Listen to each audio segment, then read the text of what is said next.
ಇವತ್ತಿನ ವಿಡಿಯೋದಾಗ ನಾನು ನಿಮ್ಗೆ ಹೇಳ್ಕೊಡ್ತೇನೆ ರೀ ಬೋರೋಲಿನ್ ಕ್ರೀಮ್ ಬಗ್ಗೆ. ಬೋರೋಲಿನ್ ಕ್ರೀಮ್ ಅಂದ್ರೆ ಏನು, ಅದ್ರ ಒಳಗಡೆ ಘಟಕ ದ್ರವ್ಯ ಕೀ ಇಂಗ್ರೀಡಿಯೆಂಟ್ಸ್ ಏನೇನು ಇರ್ತೈತಿ, ಯಾವ್ಯಾವ ಸಮಸ್ಯೆಯನ್ನು ಗುಣಪಡಿಸ್ಲಿಕ್ಕೆ ನಿಮ್ಮ ಡಾಕ್ಟರ್ ನಿಮ್ಗೆ ಇದನ್ನ ಬರೆದು ಕೊಡ್ತಾರೆ, ಮತ್ತೆ ಯಾವ ರೀತಿ ನೀವು ಇದನ್ನ ಕ್ರೀಮ್ ಹಚ್ಕೋಬಹುದು, ಯಾವಾಗ ಹಚ್ಕೋಬಹುದು, ಎಷ್ಟು ದಿನದ ಮಟ್ಟ ಹಚ್ಕೋಬಹುದು, ಇದನ್ನ ಹಚ್ಕೊಂಡಾದ್ಮೇಲೆ ನಿಮ್ಗೆ ಏನೇನು ಸೈಡ್ ಎಫೆಕ್ಟ್ ಆಗ್ಬೋದು, ಯಾರು ಈ ಕ್ರೀಮ್ ಅನ್ನು ಬಳಸ್ಲಿಕ್ಕೆ ಹೋಗ್ಬಾರ್ದು, ಇದರದ್ದು ಮೂಲ್ಯ ಎಷ್ಟು ಮತ್ತೆ ಎಲ್ಲಿಂದ ನೀವು ಇದನ್ನ ಖರೀದಿ ಮಾಡಬಹುದು, ಕಂಪ್ಲೀಟ್ ಮಾಹಿತಿ ನಾನು ನಿಮ್ಗೆ ಈ ವಿಡಿಯೋದ ತಿಳಿಸ್ಕೊಡ್ತೀನಿ. ವಿಡಿಯೋ ಸ್ಟಾರ್ಟಿಂಗ್ ನಿಂತ ಎಂಡ್ ತನಕ ಮಿಸ್ ಮಾಡದೆ ನೋಡಿ. ನಮಸ್ಕಾರ ಸ್ನೇಹಿತರೆ, ನೀವು ನೋಡ್ತಾ ಇದ್ರೆ YouTube channel Venkatesh H Pujar, ಮತ್ತೆ ನಾನು ಡಾಕ್ಟರ್ ವೆಂಕಟೇಶ್ ಎಚ್ ಪೂಜಾರ್. ಬನ್ನಿ ಇವತ್ತಿನ ಚರ್ಚೆಯನ್ನು ಶುರು ಮಾಡೋಣ.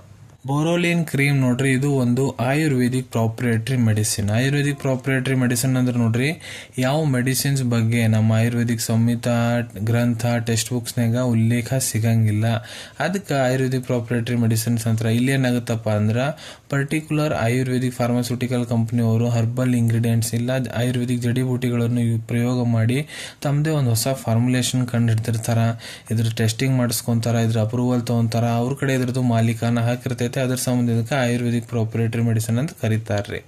ಸೊ ಈಗ ನೋಡ್ರಿ, ಈ ಕ್ರೀಮ್ ಹೆಸರು ಬೋರೋಲಿನ್ ಅಂತಾನೆ ಯಾಕೆ ಇಟ್ಟಾರ? ಬೋರೋ ಅಂದ್ರೆ ನೋಡ್ರಿ ಬೋರಿಕ್ ಆಸಿಡ್, ಓಲಿನ್ ಅಂದ್ರೆ ಇದನ್ನ ಒಂದು ಲ್ಯಾಟಿನ್ ವರ್ಡ್ ಓಲಿಯಂ ಲಿಂತ್ರ ತಗೊಳಲಾಗೈತ್ರಿ. ಓಲಿನ್ ಅಂತ ಹೆಸರೇನೈತಿ. ಓಲಿನ್ ಅರ್ಥ ಏನಪ್ಪಾ ಅಂದ್ರ ಆಯಿಲ್ ಅಂದ್ರೆ ಎಣ್ಣೆ. ಸೊ ಇದಕ್ಕೆ ಬೋರೋಲಿನ್ ಅಂತ ಹೆಸರಿಡ್ಲಾಗೈತ್ರಿ. ಮತ್ತೆ ಇದು ಒಂದು ಆಂಟಿಸೆಪ್ಟಿಕ್ ಕ್ರೀಮ್ ರೀ. ಈಗ ಇದ್ರ ಘಟಕ ದ್ರವ್ಯ ಬಗ್ಗೆ ಮಾತಾಡ್ಬೇಕಂದ್ರ ಇದ್ರೊಳಗೆ ನೋಡ್ರಿ ಲ್ಯಾನೋಲಿನ್ ಇರ್ತೈತ್ರಿ. ಅದು ನೋಡ್ರಿ ಒಂದು ನ್ಯಾಚುರಲ್ ಮಾಯಿಶ್ಚರೈಸಿಂಗ್ ವ್ಯಾಕ್ಸ್. ಅದನ್ನ ಎಲ್ಲಿಂತ್ರ ತೆಗಿಲಾಗ್ತೈತಪ್ಪ ಅಂದ್ರ ನೋಡ್ರಿ, ಟಗರು ಕೂದ್ಲು ಏನಿರ್ತಾವ ನೋಡ್ರಿ, ಅಲ್ಲಿಂತ್ರ ಆ ವ್ಯಾಕ್ಸ್ ಅನ್ನ ಎಕ್ಸ್ಟ್ರಾಕ್ಟ್ ಮಾಡ್ಲಾಗ್ತೈತ್ರಿ. ಇದು ಏನ್ ಮಾಡ್ತೈತಪ್ಪ ಅಂದ್ರ ನಿಮ್ ತ್ವಚಾದ ಮೇಲೆ ಸಣ್ಣ ಸಣ್ಣ ಗೆರಿ ಮೂಡಿರ್ತಾವ ನೋಡ್ರಿ, ಇಲ್ಲ ವಯಸ್ಸಾದ್ಮೇಲೆ ತ್ವಚಾ ಮುದುಡಿ ಆಗ್ತೈತಿ ನೋಡ್ರಿ, ಅದನ್ನ ತಡಿತೈತ್ರಿ ಇದು.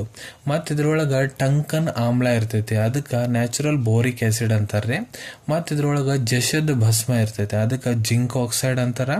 ಮತ್ ಇದ್ರೊಳಗ ಆಯಿಲ್ ಮತ್ತ ವ್ಯಾಕ್ಸ್ ಜೆಲಿ ಇರ್ತೈತ್ರಿ.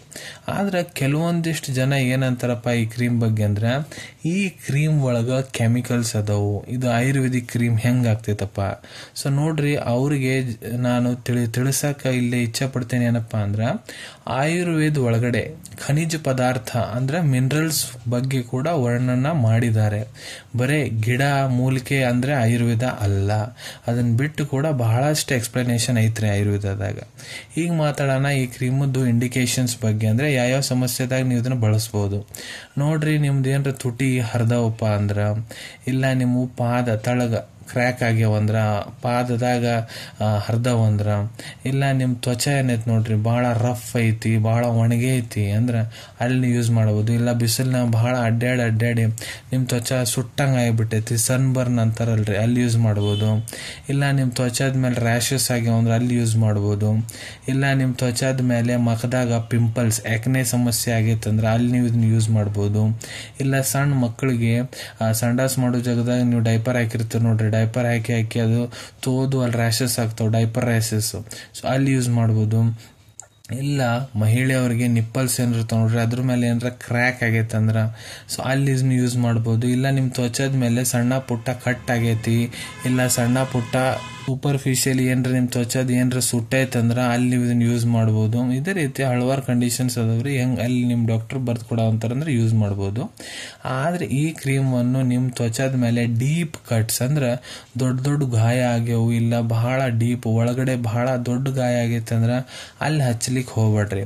ಈಗ ಹೇಳ್ಕೊಡ್ತೀನಿ ಯಾವ ರೀತಿ ಅಂತ ನೀವು ಇದನ್ನ ಕ್ರೀಮ್ ಬಳಸ್ಬೋದಪ್ಪ ಅಂತ. ಸೊ ಮೊದ್ಲು ನೋಡ್ರಿ, ಯಾವ ಪಾರ್ಟ್ನೇ ನೀವು ಇದನ್ನ ಹಚ್ಬೇಕನ್ನೋ ಅಂತೀನಿ, ಆ ಪಾರ್ಟ್ ಅನ್ನು ಚಂದಾಗ ಮೊದ್ಲ ಉಗುರು ಬೆಚ್ಚ ನೀರ್ಲೆ ಇಲ್ಲ ನಾರ್ಮಲ್ ನೀರೇ ಚಂದಾಗ ಸ್ವಲ್ಪ ತೊಳ್ಕೊಂಬಿಡ್ರಿ. ಅದಾದ್ಮೇಲೆ ಮೆತ್ತನ್ ಟವಲ್ ತಗೊಂಡು ಇಲ್ಲ ಕಾಟನ್ ತಗೊಂಡು ಚಂದಾಗ ಅದನ್ನ ಒರೆಸ್ಕೊಂಡ್ಬಿಡ್ರಿ. ಆ ಭಾಗದ ಎಲ್ಲಿ ನೀವು ಕ್ರೀಮ್ ಹಚ್ಬೇಕನ್ನೋ ಅಂತಾರೆ ಅದ್ರ ಮೇಲೆ ಒಟ್ಟ ನೀರಿನ ಅಂಶ ಇರಬಾರ್ದು. ಅದಕ್ಕೆ ಒಂದು 10 ನಿಮಿಷ ಗ್ಯಾಪ್ ಕೊಡ್ರಿ. ಫ್ಯಾನಿನ ತೆಳಗರ ಕುಂದ್ರಿ, ಇಲ್ಲ ಚಂದಾಗ ಹೊರಗೆ ಗಾಳಿಯಾಗಾರ ಕುಂದ್ರಿ. ಅದು ಚಂದಾಗ ಒಣಗಿ ಆದ್ಮೇಲೆ ಕ್ರೀಮ್ ಅನ್ನು ಸ್ವಲ್ಪ ಪ್ರಮಾಣದಾಗ ಕೈಯಾಗ ತಗೊಂಡು ಬಳ ಮೇಲೆ ತಗೊಂಡು ಎಲ್ಲಿ ನೀವು ಇದನ್ನ ಹಚ್ಬೇಕನ್ನೋ ಅಂತಾರಲ್ಲ ಚಂದಾಗ ಸೌರಿ ಕೆಲವೊಂದಿಷ್ಟು ಸೆಕೆಂಡ್ಸ್ ಅಲ್ಲಿ ಚಂದಾಗ ಮಸಾಜ್ ಮಾಡ್ರಿ. ಯಾಕಂದ್ರೆ ತ್ವಚದ ಅದನ್ನ ಅಬ್ಸರ್ವ್ ಮಾಡ್ಕೋಬೇಕು.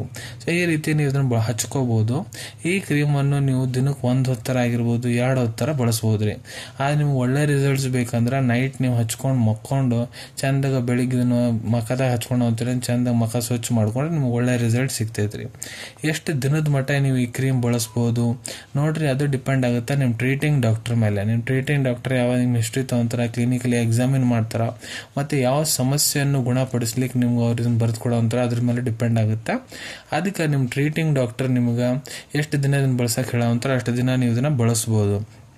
ಈಗ ಮಾತಾಡೋಣ, ನೀವೇನ್ರಿ ಈ ಕ್ರೀಮ್ ಬಳಸಕ್ಕೆ ಕುಂತೀರಂದ್ರೆ ನಿಮ್ಗೆ ದುಷ್ಪರಿಣಾಮ ಸೈಡ್ ಎಫೆಕ್ಟ್ ಏನೇನಾಗ್ಬೋದು. ಸೊ ನೋಡ್ರಿ, ಇದರಲ್ಲಿ ಯಾವುದೇ ರೀತಿ ಸೈಡ್ ಎಫೆಕ್ಟ್ ಆಗಂಗಿಲ್ಲ, ಅದಕ್ಕೆ ನೋ ಸೈಡ್ ಎಫೆಕ್ಟ್. ಈಗ ಮಾತಾಡೋಣ ಇದ್ರ ಕಾಂಟ್ರಾ ಇಂಡಿಕೇಶನ್ಸ್ ಬಗ್ಗೆ, ಯಾರು ಇದನ್ನ ಬಳಸ್ಲಿಕ್ಕೆ ಹೋಗ್ಬಾರ್ದಪ್ಪ ಅಂತ. ಸೊ ನೋಡ್ರಿ, ಈ ಕ್ರೀಮದ್ದು ಘಟಕ ದ್ರವ್ಯ ಕೀ ಇಂಗ್ರೀಡಿಯೆಂಟ್ಸ್ ಬಗ್ಗೆ ಆಲ್ರೆಡಿ ನಾನು ನಿಮ್ಗೆ ಮಾಹಿತಿ ಕೊಟ್ಟಿದ್ದೀನಿ.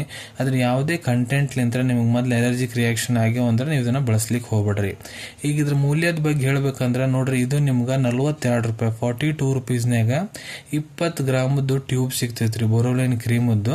ಈಗ ಇದ್ರ ಅವೈಲೇಬಿಲಿಟಿ ಬಗ್ಗೆ ಮಾತಾಡ್ಬೇಕಂದ್ರೆ ನೋಡ್ರಿ, ನಿಮ್ ಕಡೆ ನಿಮ್ ಡಾಕ್ಟರ್ ಬರ್ದಂತ ಪ್ರಿಸ್ಕ್ರಿಪ್ಷನ್ ಇತ್ತಂದ್ರ ಇದನ್ನ ನೀವು ನಿಮ್ ಹತ್ರ ಇರೋ Ayurvedic medical store, Ayurvedic pharmacy ಇಲ್ಲ ಯಾವ್ದಾದ್ರು ಜನರಲ್ ಫಾರ್ಮಸಿದಾಗ ಬಹಳ ಸುಲಭ ರೀತಿಯಿಂದ ಪಡ್ಕೋಬಹುದ್ರಿ ಅನ್ಕೊಂತೀನಿ. ವಿಡಿಯೋದಾಗ ನಾ ಏನ್ ಮಾಹಿತಿ ನಿಮ್ಮೆಲ್ಲರ ಜೊತೆಗೆ ಶೇರ್ ಮಾಡಿದೀನಿ ಎಲ್ಲ ನಿಮ್ಗೆ ಬಹಳ ಒಳ್ಳೆ ರೀತಿಯಿಂದ ಅರ್ಥ ಆಗಿರ್ಬೇಕು. ನೀವು ಮುಂದೆ ಕೂಡ ಇದೇ ರೀತಿ ಮೆಡಿಸಿನ್ ರಿವ್ಯೂಸ್ ನೋಡ್ಬೇಕಂದ್ರೆ ಚಾನಲ್ ಅನ್ನು ತಪ್ಪದೆ ಸಬ್ಸ್ಕ್ರೈಬ್ ಮಾಡ್ಕೊಳ್ಳಿ. ಅಲ್ಲಿ ಬಾಜುವಲ್ಲಿ ಸಬ್ಸ್ಕ್ರೈಬ್ ಬಟನ್ ಕಾಣುತ್ತೈತೆ ನೋಡ್ರಿ, ಅದನ್ನ ಒತ್ತಿ ಬಿಡ್ರಿ. ಅದನ್ನ ಒತ್ತಿದ್ರೆ ನಮ್ಮ ಮುಂದೆ ಹಾಕೋ ಎಲ್ಲ ವಿಡಿಯೋ ನಿಮ್ಗೆ ಬೇಗ ಬೇಗ ತಲುಪ್ತಾವು. ಈ ವಿಡಿಯೋ ನಿಮ್ಗೆ ಇಷ್ಟ ಆಗೈತೆ ಅಂದ್ರೆ ಲೈಕ್ ಬಟನ್ ನ ಪ್ರೆಸ್ ಮಾಡಿ, ಮತ್ತೆ ಈ ವಿಡಿಯೋ ಆದಷ್ಟು ನಿಮ್ಮ ಸ್ನೇಹಿತರ ಜೊತೆಗೆ ಶೇರ್ ಮಾಡಿ. ಇಲ್ಲ ಯಾರಿಗೆ ಈ ವಿಡಿಯೋ ಅವಶ್ಯಕತೆ ಇದೆ ಅವ್ರ ಜೊತೆ ಕೂಡ ನೀವು ಇದನ್ನ ಶೇರ್ ಮಾಡಬಹುದು. ವಿಡಿಯೋ ನೋಡಾದ್ಮೇಲೆ ಕೂಡ ನಿಮ್ಮ ಮನಸ್ಸಿನ ಏನಾರ ಡೌಟ್ ಇದ್ರೆ ಕಮೆಂಟ್ ಸೆಕ್ಷನ್ ಅಲ್ಲಿ ಕಮೆಂಟ್ ಮಾಡಿ, ನಾ ಅದಕ್ಕೆ ಉತ್ತರ ಕೊಡ್ಲಿಕ್ಕೆ ಪ್ರಯತ್ನ ಮಾಡ್ತೀನಿ. ಸಿಗೋಣ ನಿಮ್ಮೆಲ್ಲರಿಗೂ ಮತ್ತೊಂದು ವಿಡಿಯೋದಾಗ ಒಂದು ಹೊಸ ವಿಷಯ ಜೊತೆಗೆ. Till then take care. ಧನ್ಯವಾದಗಳು.